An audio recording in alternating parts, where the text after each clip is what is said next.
Oh, what's that sound? It's me. My joints are cracking. It's just been a few weeks since you came home, and now you are bending too. I'm pretty messed up. These gaps make me look worse. True. These are testing times.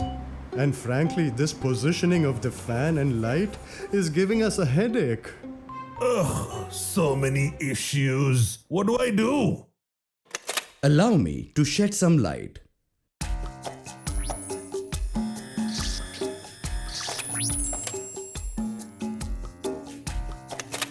The framework is first designed as per dimensions to lay a strong foundation and prevent any bends.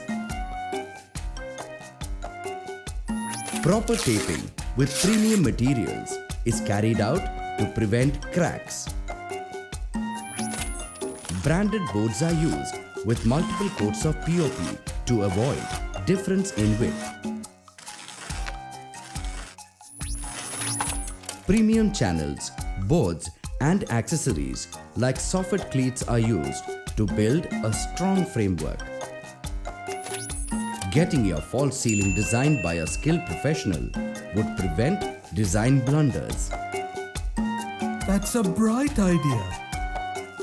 Yes, and it's also important to pick the right materials. Gypsum board is used as the primary material because of its thermal and sound insulation properties. Plaster of Paris is used as it's easy to spread, malleable, non-toxic and highly fire resistant. Premium channels are used to hold the framework in place.